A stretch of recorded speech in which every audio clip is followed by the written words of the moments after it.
नमस्कार दोस्तों, diploma math मस्ती में आपका स्वागत है। दोस्तों आज हाईवे इंजीनियरिंग में हम लोग हाईवे इंजीनियरिंग में कहाँ तक पहुँचे थे। हाईवे इंजीनियरिंग जो चैप्टर नंबर 2 पढ़ रहे हैं, जियोमेट्रिकल डिजाइन। तो जियोमेट्रिकल डिजाइन में हम लोग चैप्टर नंबर 2 यानी कि कैम्बर देख चुके थे, ठीक है। यानी जियोमेट्रिकल डिजाइन मतलब कौन कौन से डिजाइन होते हैं जियोमेट्रिकल डिजाइन, उसमें से हम क्या पढ़ चुके थे, कैम्बर तक। यानी कि साइड स्लोप जिसको बोलते हैं साइड स्लोप या क्रॉस स्लोप बोलते हैं, यानी कि सड़क उभार या अनुप्रस्थ ढाल। इसका हम लोग 3D फिगर से आपको समझाए थे कैम्बर होता क्या है, आखिर कैम्बर रोड में दिया क्यों जाता है। इतने चीज़ें हम लोग जान चुके थे, ठीक है।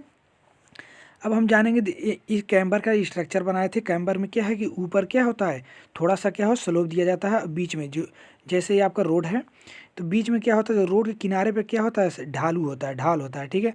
और बीचों बीच जो सेंटर लाइन होती है वहाँ से क्या होती है, थोड़ा सा ऊंचा होता है, सेंटर लाइन ऊंचा होता है, ठीक है। जिससे बरसात का पानी क्या हो, सड़क के किनारे पर आसानी से चले आए, ठीक। तो सबसे ऊपर जो इस पॉइंट को होता है क्राउन बोलते हैं, शीर्ष जिसको बोलते हैं, ठीक है। ये सभी चीज़ें हम लोग जान चुके थे। अब हम लोग पढ़ेंगे कैम्बर की आवश्यकताएं भी पढ़ चुके थे, किस लिए क्यों कैम्बर दिया जाता है। अब जानेंगे इसमें यहाँ से छूटा था कि आईआरसी के अनुसार जो कैम्बर कितना दिया जाए। जैसे रोड है, ये आपका रोड है, ठीक है। रोड का ये सेंटर लाइन है, तो ये रोड का क्या है आपका सेंटर लाइन, ठीक है। तो सेंटर लाइन से इस तरफ, सेंटर लाइन से दाहिने तरफ और बाएं तरफ ही कैम्बर दिया जाता है। सेंटर लाइन से ही कैम्बर दिया जाता है दो साइड में। जैसे अगर सिंगल लेन है ये, तो अगर सिंगल लेन है तो उसमें क्या होगा, सेंटर लाइन से मतलब एक तरफ और सेंटर लाइन के दूसरे तरफ कैम्बर दिया जाता है। तो ये इंडियन रोड कांग्रेस आईआरसी के अनुसार कितना दिया जाता है, इसको जानेंगे। तो आईआरसी के अनुसार देखिए कितना दिया जाता है। यानी अगर कंक्रीट रोड है, अभी हम आपको इसके पहले में बताए थे रोड की स्ट्रक्चर में, अगर कंक्रीट रोड है तो कंक्रीट रोड के लिए कैम्बर कितना जाएगा, 1/60, 1/60, ठीक है। अब 1/60 का मतलब अभी समझिएगा। जैसे 1/60 का मतलब क्या होता है, आपको यहाँ साइड में दिख लीजिए, वन यानी 1/60, 1/60 यानी 1/60 का मतलब अगर रोड आपका कितना मीटर है, रोड जैसे रोड ये 60 क्या है, ये जो रोड की लंबाई है यानी ये चौड़ाई है, ये जो चौड़ाई है कितने चौड़ाई पे आपको देना है। तो फॉर एग्जांपल आपको मान लीजिए अगर आपको 5 मीटर में देना है, अगर आपको 5 मीटर में देना है तो कितने बार में जाएगा, 12 में, 12 बार में जाएगा, 12×5 = 60। अब एक में 12 से भाग दीजिए तो कितना जाएगा, तो एक में 12 से डिवाइड करेंगे तो यहाँ आप इसको थोड़ा सा बढ़ा दीजिए। वो जैसे 1/60 है इंटू जैसे आप 10 मीटर कर दीजिए, ठीक। 10 मीटर 0 से 0 करिए यानी 1 में 6 से भाग देंगे, 1/6। तो 1 में 6 का भाग देंगे आप, ये मीटर में है, 10 मीटर रोड में हमको कैम्बर देना है, ठीक। 10 मीटर रोड में हमको कैम्बर देना है 1/60 का कंक्रीट रोड में। तो जैसे ही 1/60 करेंगे तो यानी 1/6 करेंगे तो यहाँ पॉइंट लगाएंगे, 0, 6 कम 6 हो जाएगा, बचेगा 4, 6×6 = 36। तो 1.6 यानी कि 1.6 मीटर, ठीक है, 1.6 मीटर आ गया, ठीक। तो यह इतना हमको क्या है कैम्बर देना है यानी स्लोप देना है। तो यानी बहुत माइनर होगा, सॉरी 0.16 मीटर, इसको क्या बोलते हैं 0.16 मीटर।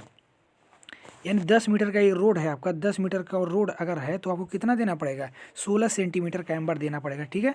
तो टोटल 16 सेंटीमीटर कैम्बर देना पड़ेगा, यानी कि 5 सेंटीमीटर इधर देना पड़ेगा, 5 सेंटीमीटर इधर, यानी कि जो सेंटर लाइन है आपका 5 सेंटीमीटर। यानी कि स्लोप क्या है, यहाँ से साइड से उठाएंगे और यहाँ से ले जाते क्या करेंगे, साइड ऊपर जो एक क्रोन है यहाँ पर जो सेंटर लाइन है यहाँ तक क्या है 8 सेंटीमीटर, 16 सेंटीमीटर टोटल आया तो 8 सेंटीमीटर उठा देंगे और इधर से 8 सेंटीमीटर, ठीक है। इस तरह से ये रोड की चौड़ाई पर डिपेंड करता है, ठीक है। तो ये रोड की चौड़ाई पर डिपेंड करता है कि कितना कैम्बर देना है, ठीक। तो 1/60 का दिखा रहा है, ठीक। तो ये 1/60 यानी कि 1.7% हो गया। बिटुमिनस रोड है, अगर आप बिटुमिनस डामर वाला बिटुमिन रोड है जो काला काला होता है, जो पेमेंट क्या होता है ब्लैक वाला होता है, उसमें क्या 1/50 दिया जाता है।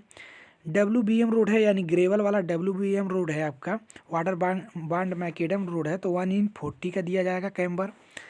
अर्थ रोड है यानी मिट्टी का रोड है तो कैम्बर 1/25 का दिया जाएगा। और पेविंग रोड है तो 1/60 का दिया जाएगा, ठीक है।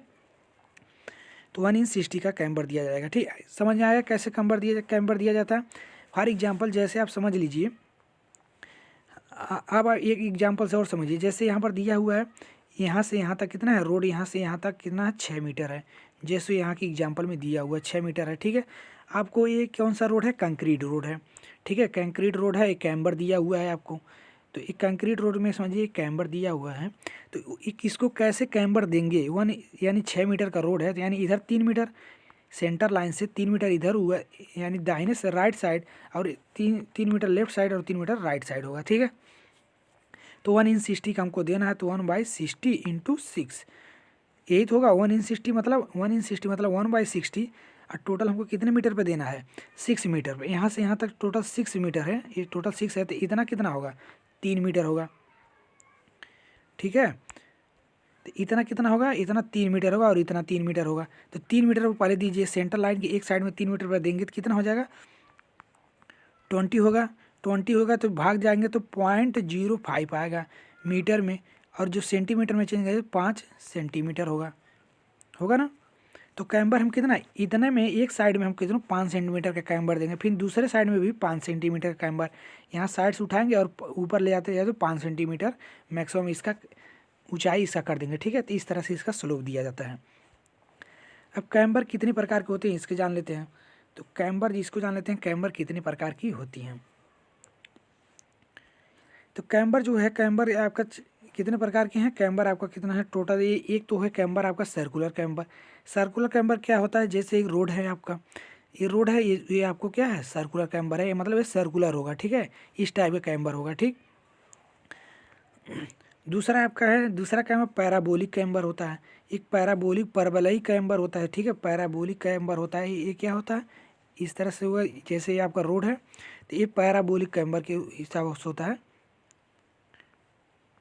इसको बोलते हैं पैराबोलिक कैम्बर बोलते हैं, ठीक है। इस टाइप के कैम्बर होता है। अभी आपको 3D फिगर दिखा रहे हैं तो समझ लेते, तो बोलेगा सिर्फ कैम्बर को आपको सिर्फ नाम लिख देना है, फिगर बना देना है, ठीक है।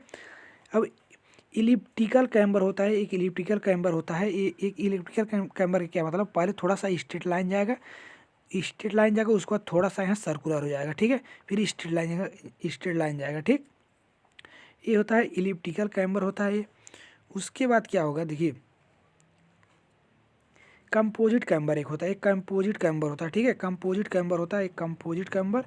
और उसके बाद एक होता है स्ट्रेट लाइन कैम्बर, ठीक है, स्ट्रेट लाइन कैम्बर, ठीक। स्ट्रेट लाइन कैम्बर क्या होता है, जिसे देखिए, तो स्ट्रेट लाइन जो एक कैम्बर होता है, स्ट्रेट लाइन कैम्बर ज़्यादातर हम कहाँ देते हैं, ज़्यादातर हम देते हैं कंक्रीट वाले रोड में। Straight line camber concrete line में होते हैं, और कंपोजिट कैम्बर जो होता है बिटुमिनस रोड में देते हैं। तो इसमें क्या है कि यहाँ पर क्या है, जो थोड़ा सा पहले इसको क्या करेंगे, कंपोजिट वाले में कम थोड़ा सा स्ट्रेट जाएंगे, उसके बाद यहाँ से सर्कुलर हो जाएंगे, ठीक है। इसके बाद यहाँ पर सर्कुलर हो जाए तो इसको कंपोजिट इसको दिया जाता है, बिटुमिनस वाले रोड में दिया जाता है। अभी आपको 3D फिगर दिखाते हैं तो आपको अच्छे से क्लियर होगा। देखिए, तो ये आपका जो है स्लोप कैम्बर हुआ, ये जो आपका दिया जाता है कैम्बर, ठीक है, इस स्लोप कैम्बर हुआ, तो ये स्लोप दिया जाता है, एक कैम्बर इस टाइप का एक हुआ, इस स्लोप ये नॉर्मल जो आपको जो रोड पर देखने को मिलता है, ठीक है। अब पैराबोलिक जो कैम्बर होता है, पैराबोलिक कैम्बर जो होता है, ये आपका क्या होता है, यहाँ बीच में सबसे ऊंचा जो पॉइंट है उसी को क्राउन बोलते हैं। तो ये देखिए आपको पैराबोलिक आकार की है, तो इसको बोलते हैं पैराबोलिक। आपका देखिए रोड जो है, ये रोड का ग्राउंड लेवल क्या है, ये है, और जो कैम्बर दिया जो है, जो स्लोप दिया गया है, ये पैराबोलिक दिया गया है, ठीक है। तो इसको इस टाइप के कैम्बर को पैराबोलिक है। और जो कंपोजिट कैम्बर आपको बताया है, कंपोजिट कैम्बर क्या होता है कि पहले स्ट्रेट लाइन, ये यहाँ से आपका रोड का ग्राउंड लेवल शुरू हुआ है, तो ये रोड का ग्राउंड लेवल है, तो पहले थोड़ा सा स्ट्रेट जाएगा, मतलब सीधा जाएगा, फिर वहाँ से क्या होगा, सर्कुलर हो जाएगा, यानी कि पैराबोलिक हो जाएगा, ठीक है। पैराबोलिक टाइप में फिर स्ट्रेट जाएगा, ठीक है। तो इस टाइप कैम्बर को बोलते हैं कंपोजिट कैम्बर बोलते हैं, ठीक है। तो ये हो गया आपका कैम्बर, ठीक। अब आते हैं अगला, देखते हैं अगला कौन सा जियोमेट्रिकल डिजाइन है। अब आती है देखिए अनुलंब ढाल या ग्रेडियंट। अनुलंब ढाल या ग्रेडियंट क्या होता है, इसको समझिए।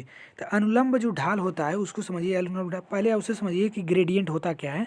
कि कहीं कहीं आप लोग देखे होंगे पहाड़ी क्षेत्रों में, या तो जहाँ पर क्या होता है पुल या पुलिया होते हैं, वहाँ नीचे से क्या होती है, सड़क की उठान होती है, ठीक है। तो वही उठान होती है, फिर जब सड़क ऊंचाई, जो पुल ऊंचाई पर होता है, तो उसके बाद फिर क्या होती है, उसको सड़क क्या होता है, नीचे जाती है, ठीक है। तो ग्राउंड लेवल उसका क्या होता है, नीचे चला जाता है। तो वही जो उठान होती है, जो आपका क्या है हॉरिजॉन्टल यानी क्षैतिज जो उठान होगी, उसी को क्या बोल देंगे, उसी को हम बोलेंगे, जो रोड की दिशा में उठान होती है उसी को बोलते हैं अनुलंब ढाल या अनुलंब ढाल बोलते हैं, ग्रेडियंट बोलते हैं। तो समझिएगा इसको ग्रेडियंट होता क्या है, अभी फिगर से भी दिखा देंगे। लंबाई की दिशा में सड़क के उठान अथवा पतन यानी फाल की दर को ग्रेडियंट कहते हैं। यानी कि जैसे आपका रोड है, तो रोड है क्या है, तो लंबाई की दिशा में इसका क्या हो, उठान हो रहा हो। तो लंबाई की दिशा में उठान हो रहा है, या तो इसका क्या हो, उठान हो रहा है, और यहाँ पर क्या हो, कोई पुल हो, उसके बाद क्या हो, उसका इसका क्या हो, पतन हो, यानी कि फाल हो। ठीक है, तो लंबाई की दिशा में अगर रोड का उठान हो और क्या हो, या तो फाल हो यानी कि पतन हो। ठीक है, तो उसी को बोलते हैं ग्रेडियंट। ठीक है, जब सड़क चढ़ाव पर हो तो उसे अप ग्रेडियंट बोलते हैं। यानी जब रोड है क्या है, ये रोड है आपका, यानी ऊपर ये क्या है, चढ़ाव पर अगर हो तो अप ग्रेडियंट बोलते हैं। अगर यही रोड क्या हो, नीचे हो, नीचे क्या हो, झुकाव पर हो, यानी कि उतर रहा हो, तो उसे क्या बोलते हैं, फाल पर हो तो उसे बोलते हैं लोअर ग्रेडियंट या डाउन ग्रेडियंट बोलते हैं। ठीक है, तो उसे बोलते हैं क्या, डाउन ग्रेडियंट बोलते हैं। ठीक, अब समझिएगा फिगर के हिसाब से, अभी फिगर के माध्यम से आपको समझा रहे हैं। ठीक, जैसे आपको जो है, जैसे आपका क्या है, ये आपका रोड है, ये आपका ग्राउंड लेवल है। ठीक है, ये आपका ग्राउंड लेवल है, और ये क्या है कि रोड यहाँ से क्या है कि उठ रहा है, यानी कि उठान यहाँ कितना हो रहा है, उठकर यहाँ उठान, ये जो उठान है ये क्षैतिज उठान हो रहा है, रोड है क्षैतिज में, ग्राउंड लेवल यहाँ पर है, उठान यहाँ से हुआ तो इसको बोलेंगे ग्रेडियंट। ये उठान हो रहा है तो इसको पॉजिटिव ग्रेडियंट बोलेंगे। ठीक है, अपर ग्रेडियंट। और यहाँ पर क्या है, फिर यहाँ से क्या होगा, ये क्या होगा, इसका पतन होने लगा, फाल होने लगा रोड का, तो इसको बोलते हैं हम डाउन ग्रेडियंट बोलते हैं। ठीक है, तो अभी इसको हम फिगर के माध्यम से आपको बता रहे हैं। ठीक है, फिगर के माध्यम से बता रहे हैं। ठीक, तो चलिए फिगर देख लेते हैं इसका। देखिए, तो ये रहा है आपका ग्रेडियंट। ग्रेडियंट कुछ इसी तरह से होता है। तो एक ग्रेडियंट इस तरह से कुछ है, जैसे ये आपका क्या है, ये रोड है। ठीक है, जैसे ये आपका ग्राउंड लेवल क्या है, ये आपका देखिए ये ग्राउंड लेवल है, यानी GL है, ग्राउंड लेवल। रोड यहाँ से मान ली, इसके आगे रोड, यहाँ पहले क्या था, रोड इस था, ग्राउंड लेवल पर ही था। धीरे धीरे यहाँ पर क्या होगा, रोड में उठान होने लगी। देखिए देखिए, रोड में क्या हो रही है, उठान होने लगी। तो ये रोड सरफेस है, आप तो जान ही रहे हैं। तो रोड में क्या हो, धीरे धीरे क्या हुई, उठान होने लगी, राइज होने लगा। ठीक है, तो इसको बोलेंगे क्या, पॉजिटिव ग्रेडियंट बोलते हैं या अपर ग्रेडियंट बोलते हैं। अब आगे चलकर फिर यही रोड क्या होगा, डाउन हो रहे हैं, पतन होने लगा इसका, तो इसी को बोलते हैं लोअर ग्रेडियंट या निगेटिव ग्रेडियंट बोल सकते हैं। ठीक है, डाउन ग्रेडियंट भी बोल सकते हैं। ठीक है, डाउन ग्रेडियंट। ठीक है, तो ये होता है ग्रेडियंट, इस तरह से होता है। ठीक है, तो उसके बाद अब आते हैं ग्रेडियंट कितने प्रकार के होते हैं, इसको जान लेते हैं। देखिए, अब ग्रेडियंट कितने प्रकार को, इतने कितने प्रकार से ग्रेडियंट होते हैं। एक न्यून ढाल ग्रेडियंट होता है, मिनिमम ग्रेडियंट होता है। दूसरा आपका है नियंत्रण ग्रेडियंट यानी रूलिंग ग्रेडियंट होता है। ठीक है, दूसरा आपका क्या है, रूलिंग ग्रेडियंट। तीसरा जो आपका है सीमांत ढाल या अधिकतम यानी लिमिट या मैक्सिमम ग्रेडियंट होता है, लिमिटिंग या मैक्सिमम ग्रेडियंट। चौथा है आपका विलक्षण ढाल यानी एक्सपेंशनल एक्सेप्शनल है, सॉरी एक्सेप्शनल है। ठीक है, थोड़ा सा इसका क्या है, प्रोनाउंस करने में थोड़ा सा दिक्कत होगा। एक्सेप्शनल है ग्रेडियंट इसको बोलते हैं, यानी विलक्षण ढाल बोलते हैं। ठीक है, एक्सेप्शनल है। ठीक है, तो इसको चौथा ये हो गया। और पांचवा जो आपका है औसत ढाल हो गया। ठीक है, पांचवा जो आपका क्या है, औसत एवरेज ग्रेडियंट है, पांचवा औसत ढाल हो गया। ठीक, और छठवां ग्रेडियंट चल या पलाव ढाल यानी फ्लोटिंग ग्रेडियंट होता है। 6 ग्रेडियंट आपको दिए गए हैं। ठीक है, 6 टाइप के ग्रेडियंट होता है। अब जान लेते हैं सबसे पहले कि जो मिनिमम ग्रेडियंट होता है वो क्या होता है, उसको समझिए थोड़ा सा। ठीक है, तो मिनिमम ग्रेडियंट क्या होता है, अभी सभी ग्रेडियंट के बारे में हम जानेंगे कि ग्रेडियंट क्या होता है, रूलिंग ग्रेडियंट क्या होता है, लिमिटिंग ग्रेडियंट क्या होता है, एक्सेप्शनल ग्रेडियंट क्या होता है, और एवरेज ग्रेडियंट क्या होता है। तो समझ में आया। ठीक है, अब आते हैं मिनिमम ग्रेडियंट। तो मिनिमम ग्रेडियंट समझ लीजिए क्या है। मिनिमम ग्रेडियंट क्या है, नगरीय सड़कों को उनके पास में बना जल निकासी नलियों के तल को दृष्टि में रखते हुए जो आवश्यक अनुलंब ढाल दी जाती है उसे मिनिमम ग्रेडियंट कहते हैं। ठीक है,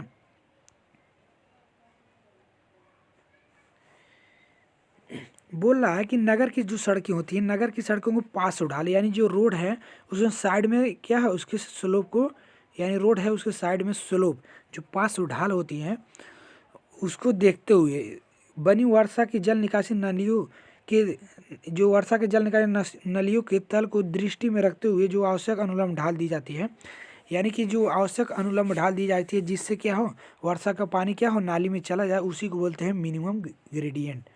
ठीक है, यानी गाँव की सड़कों में आप लोग देखते होंगे जो ग्रेडियंट दिया जाता है जिससे क्या वर्षा का पानी क्या हो नाली में चला जाए। जो जितना ग्रेडियंट उतना ग्रेडियंट दिया जाएगा, सिर्फ वर्षा का पानी नाली में चल जाए, उसी को बोलते हैं मिनिमम ग्रेडियंट। मिनिमम ग्रेडियंट का मान 1/250, यानी ये 1/250 से 1/500 दिया जाता है। ठीक है, तो आप अगर क्वेश्चन पूछेगा नगरीय सड़कों में, अगर जब ऑब्जेक्टिव क्वेश्चन हो रहे थे तो पूछेगा नगरीय सड़कों में ढाल कितने दिए जाते हैं या मिनिमम ग्रेडियंट कितना दिया जाता है। ठीक है, तो 1/250 से 1/500। ठीक है,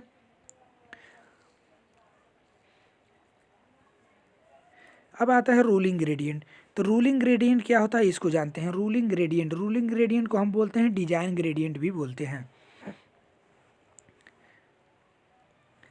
रूलिंग ग्रेडियंट को हम डिजाइन ग्रेडियंट भी बोलते हैं। तो रूलिंग ग्रेडियंट क्या होता है ये जानते हैं।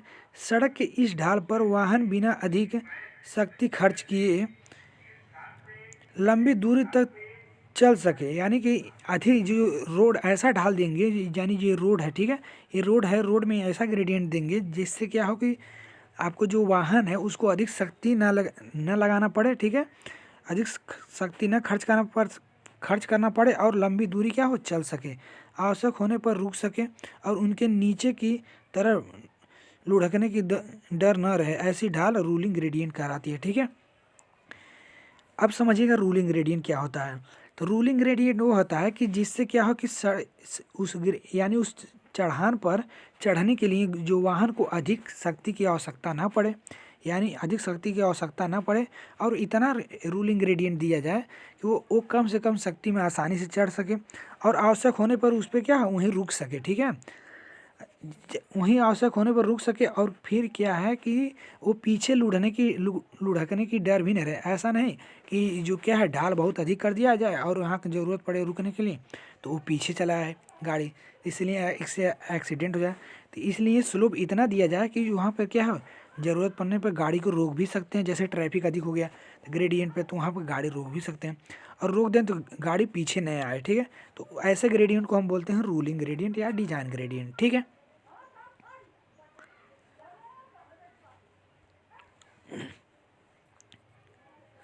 तो ये हो गया रूलिंग ग्रेडियंट। अब मैदानी सड़कों के लिए रूलिंग ग्रेडियंट कितना दिया जाएगा तो 1/30 का दिया जाएगा।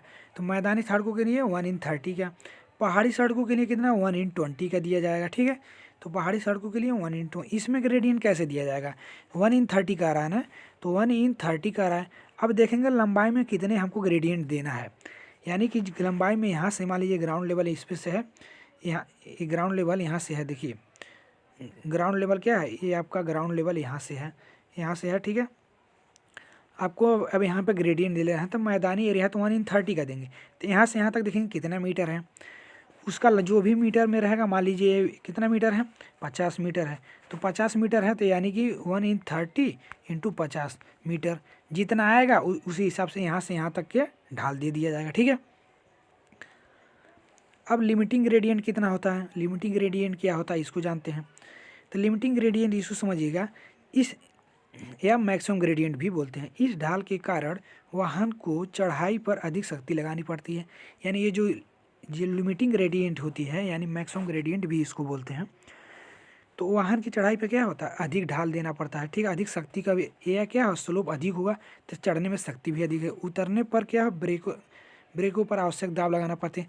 जब स्वाभाविक बात है जब हमारा ढाल क्या होगा चढ़ान क्या अधिक होगा, तो जब हम नीचे ग्राउंड लेवल पे फिर दोबारा आएंगे ग्राउंड लेवल पे तो ये क्या होगा अधिक ब्रेक पे प्रेशर अधिक देना पड़ेगा। ठीक है, और चढ़ने में अधिक शक्ति लगाना पड़ेगा। ठीक, तो ये होता है लिमिटिंग ग्रेडियंट। ये क्या होता है मैदानी क्षेत्रों में हम क्या 1/20 का देते हैं और पहाड़ी क्षेत्रों में 1/15 का देते हैं और परसेंटेज में 5% और पहाड़ी क्षेत्रों में 6.67% होता है। ठीक, एक्सेप्शनल जो होता है एक्सेप्शनल ग्रेडियंट क्या होता है, तो एक्सेप्शनल जो ग्रेडियंट होता है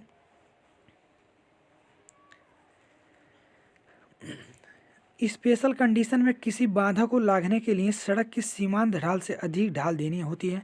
यानी स्पेशल जो कंडीशन होता है आपका स्पेशल कंडीशन किसी मान ली कोई आपका कहीं ग्रेडियंट है कोई वहाँ पर बाधा हो उसको लांघने के लिए सड़क का जो सीमांत जो होता है सीमांत ढाल होता है। ठीक है, से अधिक ढाल देनी पड़ती है।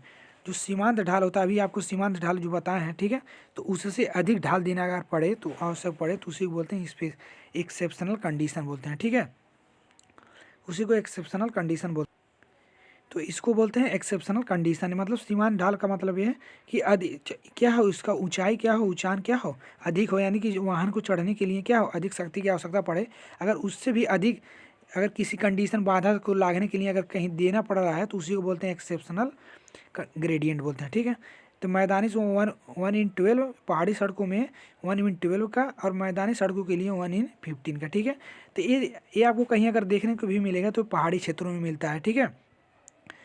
तो सबसे ज़्यादा आपको जो रोड पर नॉर्मल दिखने को मिलता है डिजाइन जो होता है, डिजाइन ग्रेडियंट या रूलिंग ग्रेडियंट जिसको बोलते हैं, वही होता है, ठीक है, सबसे ज़्यादा देखने के लिए। तो एवरेज ग्रेडियंट जान लेते हैं।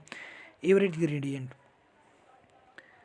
सभी ढालों के लिए, सभी ढालों के उतार मतलब फाल या चढ़ाव या तो ना राइज कुल दूरी से भाग देने पर औसत ढाल ज्ञात हो जाती है।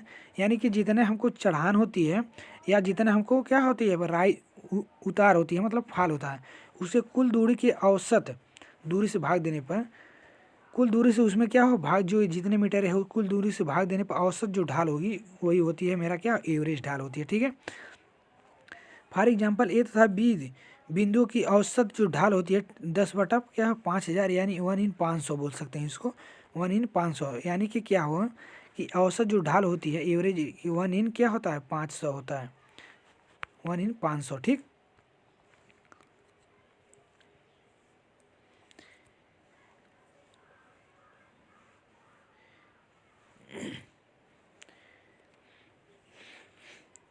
तो देखिए अब एवरेज ग्रेडियंट का प्रयोग सड़कों के प्रारंभिक सर्वेक्षण व संरेखण निर्धारित करने के लिए किया जाता है, ठीक है। तो एवरेज जो ग्रेडियंट होता है सड़कों के क्या है संरेखण में या प्रारंभिक या सर्वे करते हैं उसके लिए करते हैं, ठीक है। अब फ्लोटिंग आपका ग्रेडियंट आता है छठवां, जो आपका लास्ट है फ्लोटिंग ग्रेडियंट। फ्लोटिंग ग्रेडियंट होता क्या है इसको जानेंगे। जो फ्लोटिंग ग्रेडियंट होता है इसको जानिए क्या होता है।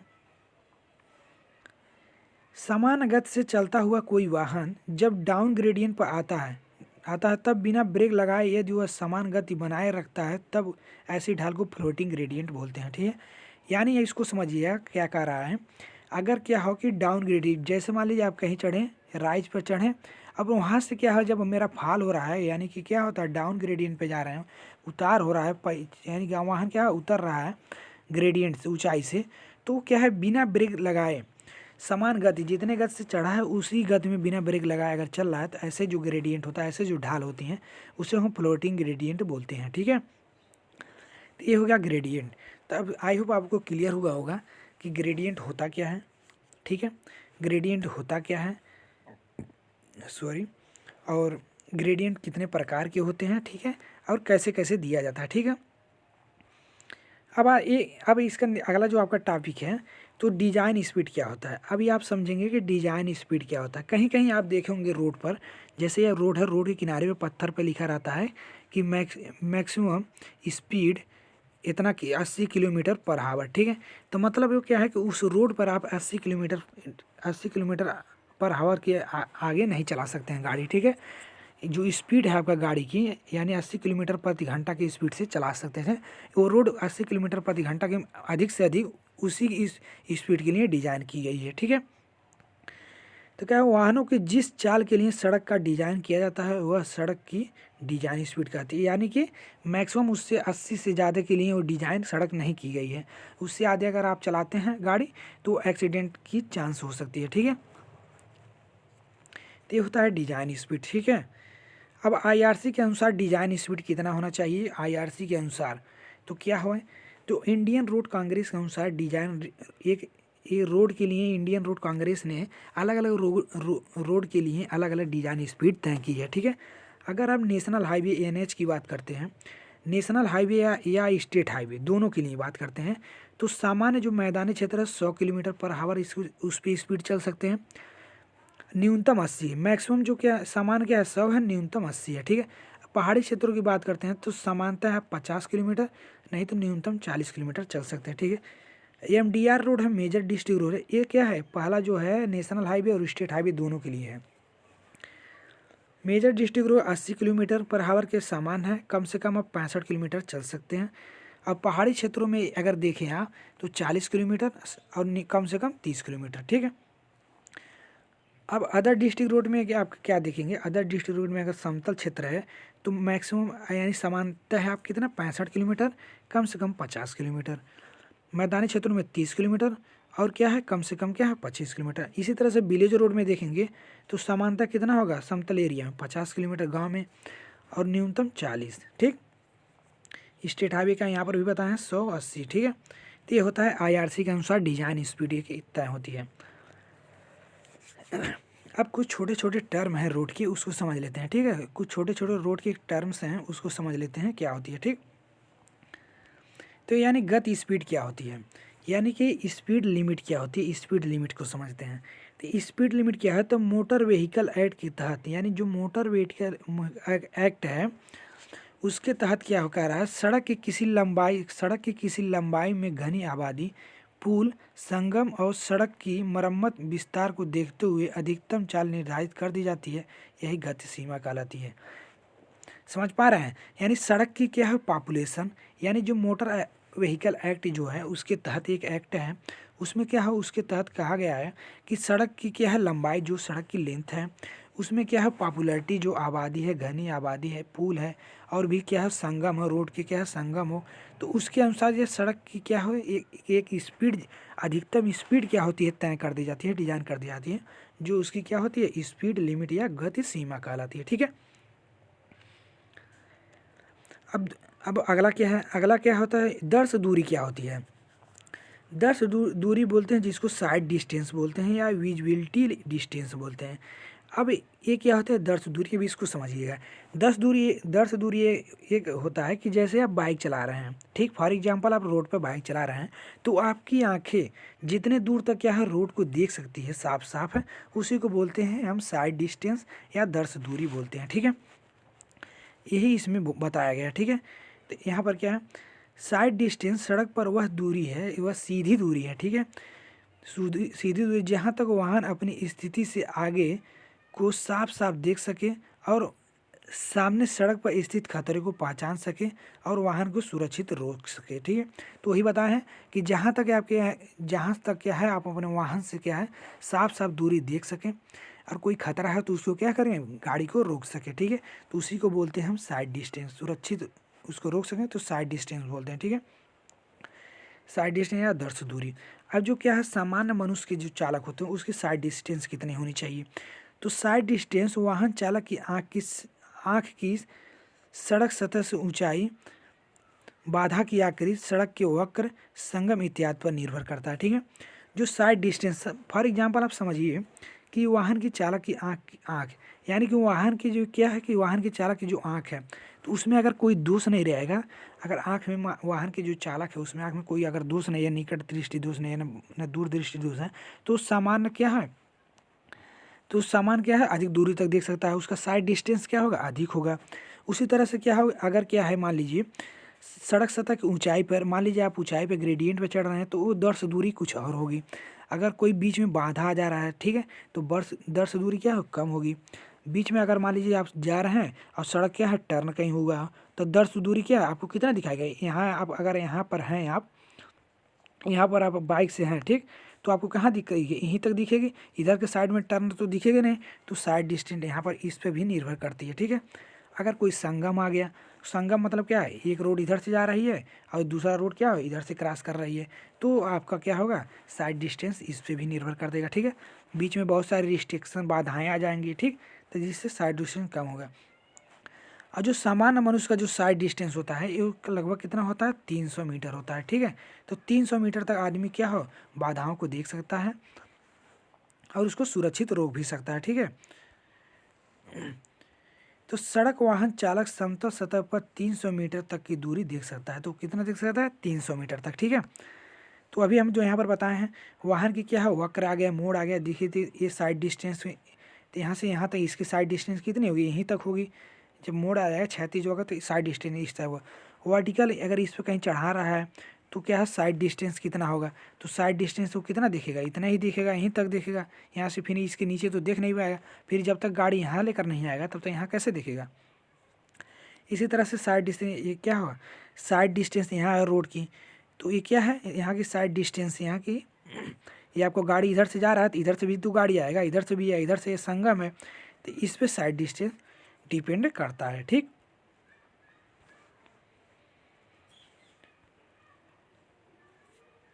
अब साइड डिस्टेंस ध्यान देने योग्य बातें, यानी साइड डिस्टेंस के लिए ध्यान देने योग्य बातें क्या है इसको जानेंगे। तो साइड डिस्टेंस के जो ध्यान देने योग्य बातें हैं, कौन कौन सी बातें हैं उसको जान लेते हैं।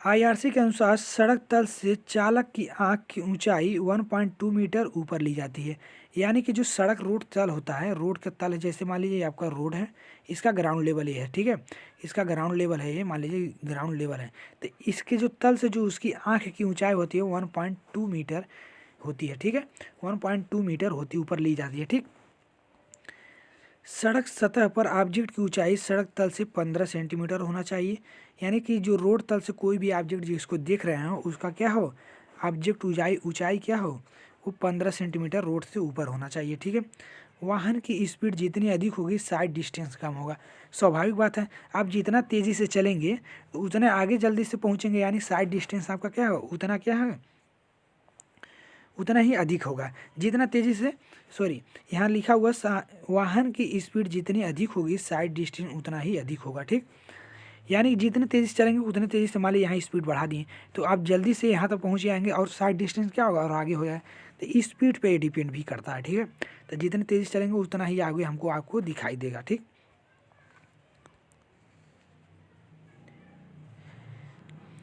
टायर तथा सड़क सतह के मध्य चिकनी सतह पर घर्षण कम तथा खुरदरी सतह पर अधिक होता है, तो ये तो सही भी है।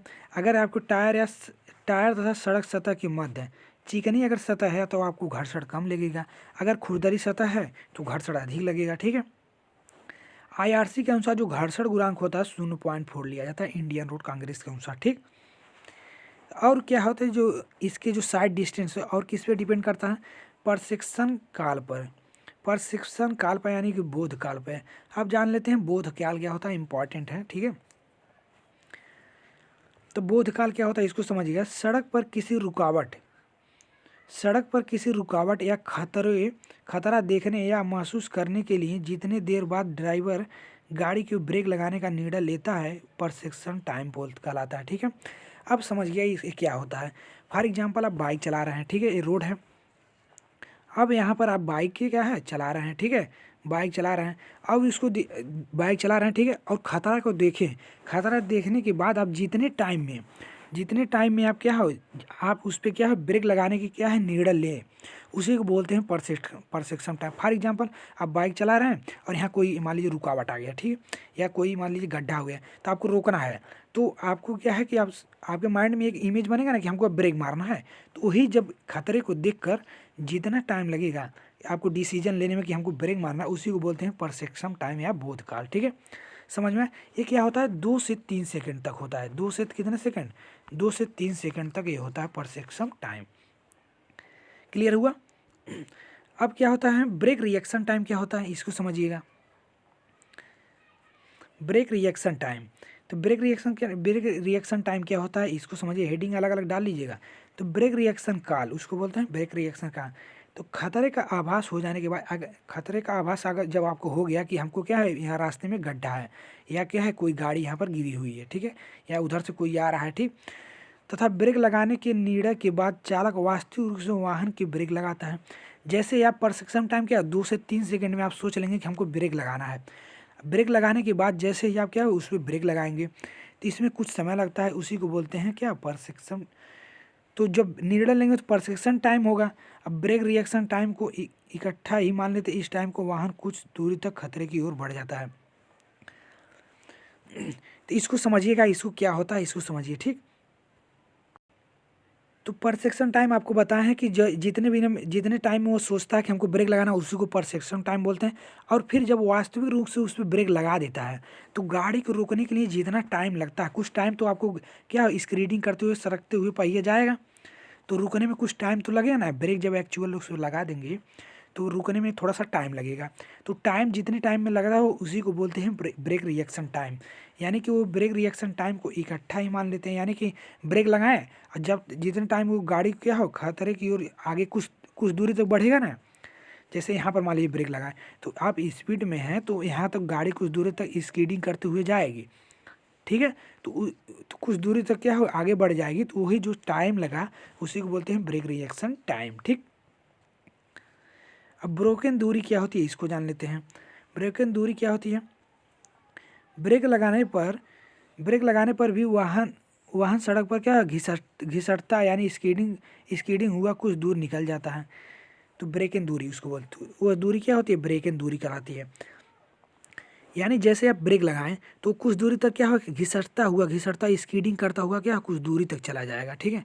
तो वह दूरी आपको क्या होती है, वह दूरी क्या होती है उसी को बोलते हैं हम क्या, ब्रेक डिस्टेंस बोलते हैं। ब्रेक डिस्टेंस वो जितना दूर घसीटता हुआ जाएगा ब्रेक डिस्टेंस। और इस घसीटने में ब्रेक लगाने के बाद यहाँ से यहाँ तक जाने में, घसीट कर जाने में जितना जो समय लगा आपको, वही समय आपका क्या कहलाता है, आपका ब्रेक रिएक्शन टाइम कहलाता है, ठीक।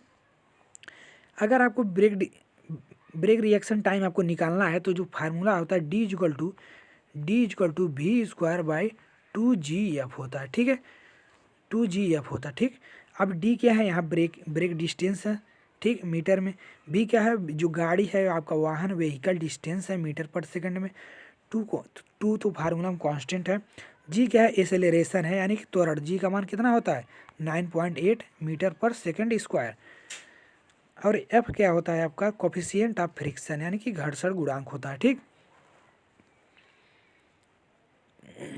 तो ये होता है फार्मूला होता है, इससे आपको क्या है निकल जाएगा, ठीक है।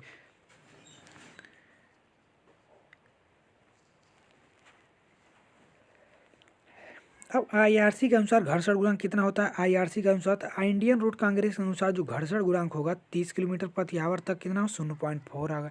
60 किलोमीटर तक अगर प्रति आवर के स्पीड से अगर गाड़ी चल रही है तो 0.36 होगा। अगर 60 किलोमीटर पर आवर से अधिक चल रही है तो 0.35 इसका घर्षण गुणांक होगा। फ्रिक्शन कोफिशिएंट ऑफ फ्रिक्शन बोलते हैं, ठीक है। इसके आगे अभी कितना है इसको देख लेते हैं। स्टॉपिंग साइड डिस्टेंस, बस आज की वीडियो में बस इतना है। वीडियो लंबा हो जा रहा है, ठीक है। तो कल हम देखेंगे कि दर्श दूरी की कितनी प्रकार की दर्श दूरी होती हैं, जो स्टॉपिंग साइड डिस्टेंस क्या होती है, क्रॉसिंग साइड डिस्टेंस क्या होती है, ओवरटेकिंग साइड डिस्टेंस क्या होती है, लेटरल साइड डिस्टेंस क्या होती है, इन सभी के बारे में। और आगे एक और मोस्ट इंपॉर्टेंट टाइप है आपका क्या है, सुपर एलिवेशन, ठीक है। एग्जाम में पूछता है सुपर एलिवेशन, ठीक। तो इसका जो है अगली वीडियो में कल इसको पढ़ा जाएगा, ठीक है। इसको बाकी वीडियो कैसा लगा कमेंट में ज़रूर बताइए, ठीक है। आप लोगों के कमेंट ही हमको क्या है वीडियो बनाने के लिए मोटिवेट करता है, ठीक है, एनर्जी देता है, ठीक है। आई होप आपको वीडियो अच्छा लगा। अगर अच्छा लगा वीडियो को तो लाइक कर दीजिए। चैनल पर फर्स्ट टाइम है, चैनल को सब्सक्राइब करके बेल आइकन को प्रेस कर लीजिए, ठीक है। और अपने दोस्तों में भी शेयर करते रहिए, ठीक। चलिए मिलते हैं इसके नेक्स्ट वीडियो में, तब तक के लिए जय हिंद।